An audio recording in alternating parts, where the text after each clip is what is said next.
What is up guys, Rekus here with a new video, and today I want to make another video on my A- Ithaqua. Still have her as a homeowner, and I thought like we could maybe take her into broken spaces. I haven't done that for quite a while. We did a video before I had an A- Ithaqua on broken spaces with like 4 million attack.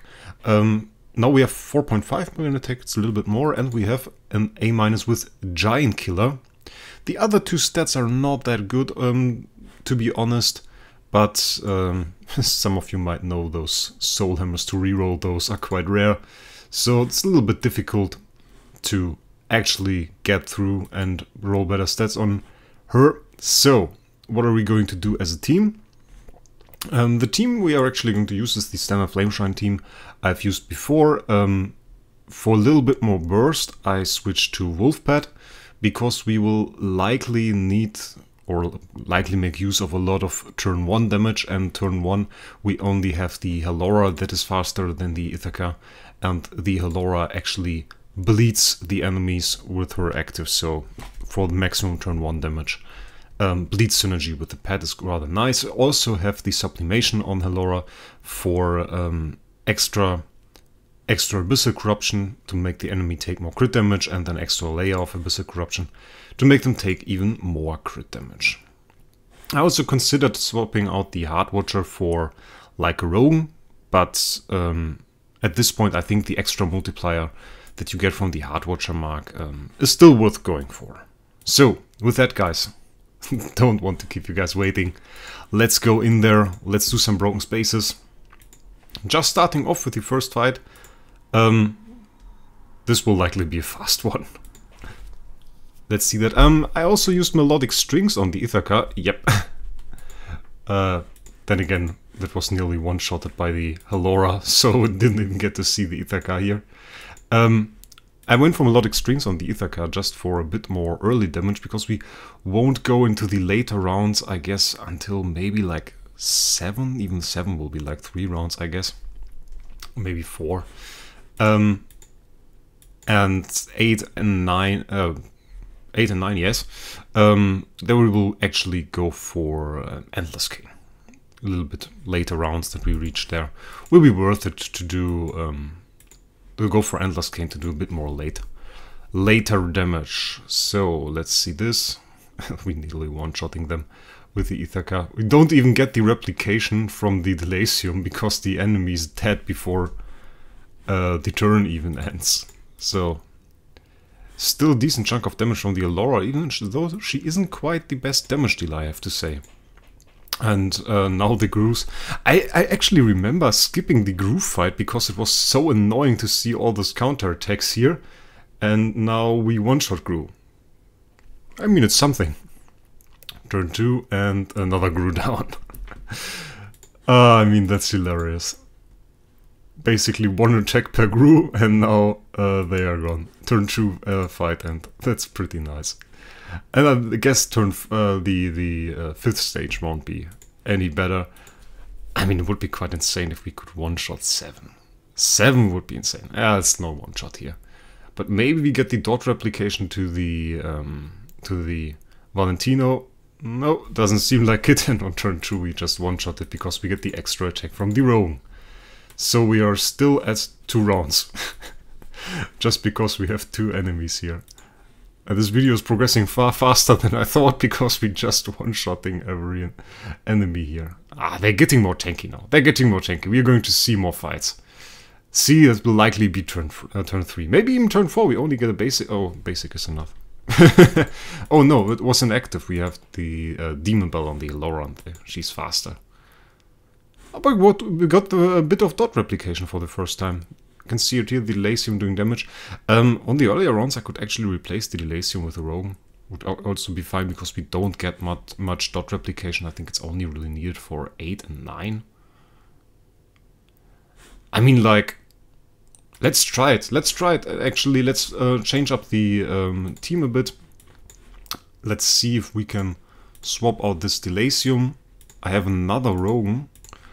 And let's just see. Oh, this one's going to need a little bit different setup.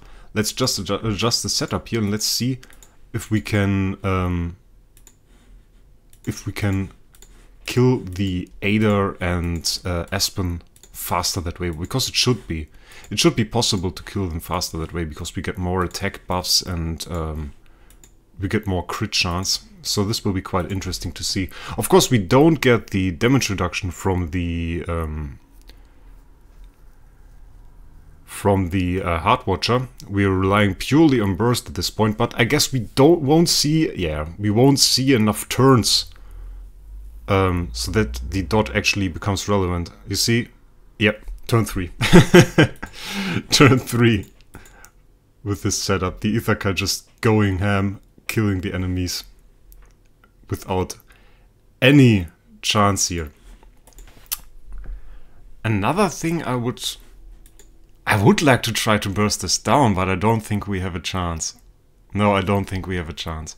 I think for this we will have to switch for Mark Purify and take the Delacium back in. So I'm going to do that rather fast. And there we are back. So I actually made all the adjustments now. Mark Purify on all the heroes to get rid of the carry mark, and then we still go with the melodic strings. I want to see how many turns we actually need to get those enemies down. We will also still use the wolf.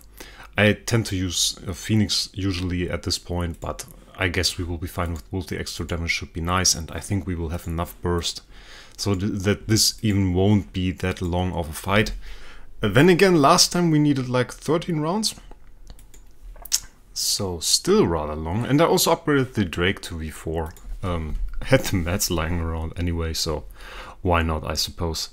Yeah, the big difficulty with that round really is the Tara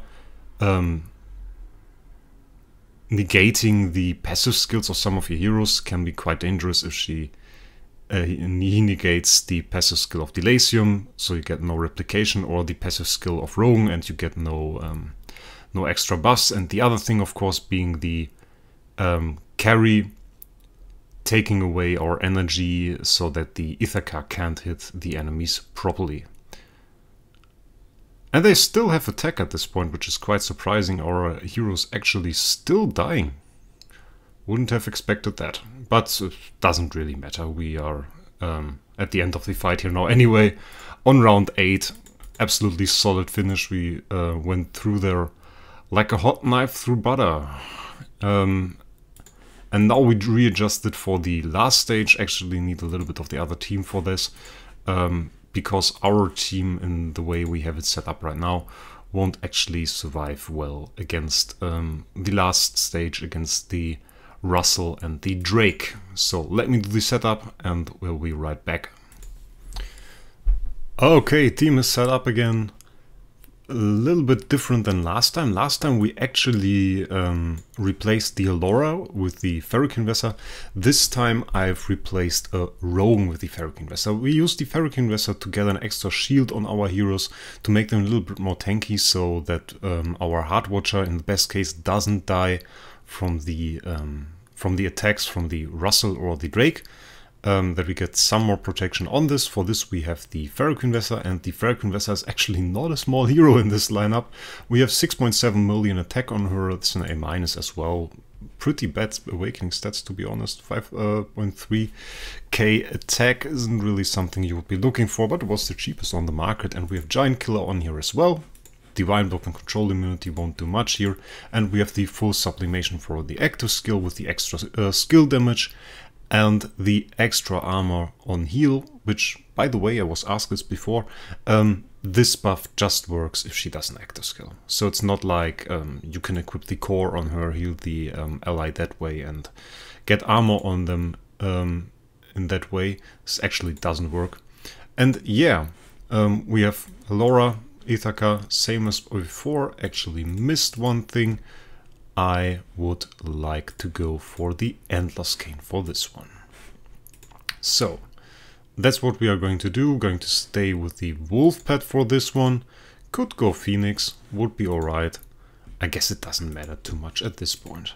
So the main part here, the main RNG part, is not having the Heart Watcher get killed by those two guys, and the problem with that is you really can't do a whole lot against it, because if you put a crown on the Heart Watcher, that gets stripped off by the Drake, so you don't have damage reduction from that, and you can't put imprints on the Heart Watcher, so that doesn't work. So the main part of the stats from on Heart Watcher actually come from her skin and getting buffed by other heroes. But we are going to see now. Yeah, and we have Dazzle as well, which isn't quite cool. But the health is looking good at this point.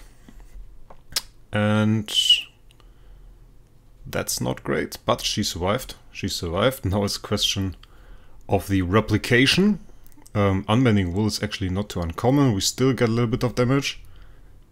And she still survived. We could really need some attack reduce on that Rogue right now. Or we just kill it. It's also an option, apparently. Apparently we don't need the Heart Watch anymore, because next turn the Drake is going to die. And she still died. And then we are going to slaughter that Russ. Okay, maybe Endless Cane was the wrong pick. Turn 7, guys. Turn 7 to the damage over time effect. And we got a little bit of damage from the Delacium. But main damage dealer was still the Ferrican Vessel. Ferrican Vessel is such a strong boss damage dealer. Such a strong boss damage dealer. And you have to consider, we basically used her as heal support. But one thing that really helps those Transcendence heroes be good is you have Transcendence Tenants. Transcendence Tenants are really what makes those Transcendence heroes really shine and makes it hard to scale up an Ithaqua, because you don't have those Tenants. But anyway, guys. That is what I wanted to show you.